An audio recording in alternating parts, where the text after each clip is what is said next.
Alors, je m'appelle Frédéric Blanchon, j'ai 34 ans, je suis certiceur en joaillerie et enseignant à la Haute École de Joaillerie.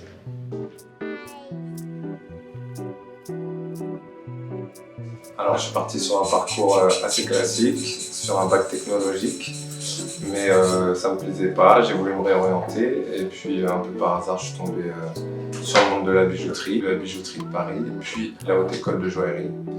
J'ai passé un CAP de bijoutier en 2 ans, une mention complémentaire en joaillerie. Pendant cette mention, j'ai eu la chance de faire un stage et en fait, à côté de moi, il y avait un certiceur. J'ai tout de suite accroché, le fait qu'il soit au contact de très belles pierres, l'impression de donner vie aux bijoux aussi, une fois que c'était certi. Donc, à la suite de ma mention, je suis reparti pour un CAP certi.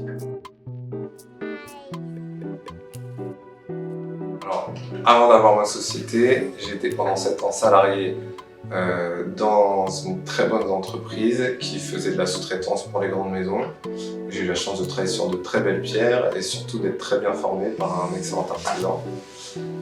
J'ai également profité d'un creux au niveau économique pour le secteur pour passer un diplôme d'État dans l'éducation populaire, la jeunesse et le sport, qui m'a permis d'acquérir des compétences, notamment en pédagogie, en méthodologie, en psycho et en animation de groupe. Donc des compétences qui aujourd'hui me servent en tant qu'enseignant.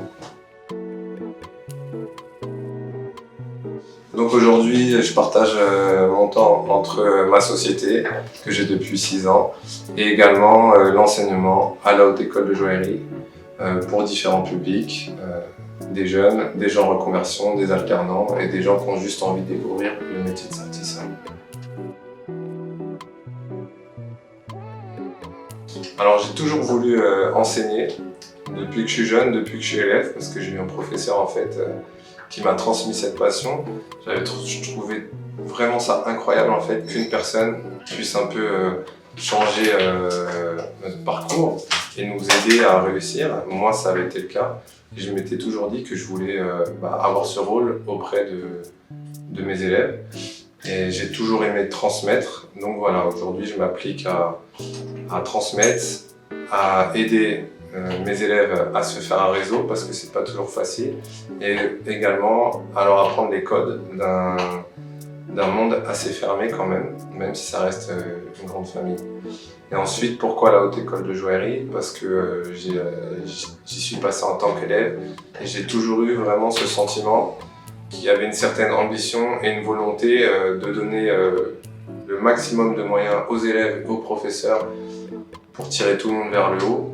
Donc quand l'occasion est arrivée, j'ai saisi et je suis très heureux d'être professeur là-bas.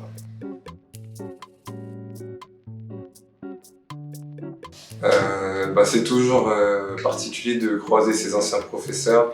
Je me rappelle d'un professeur qui m'impressionnait et puis il y a 2 ans quand j'ai intégré l'école, pour la rentrée on a une réunion entre profs et donc je les vous voyais parce que j'ai toujours cette image du prof et il m'avait vraiment engueulé en me disant que maintenant il fallait qu'on se tutoie et que je faisais un peu partie de la famille et donc voilà.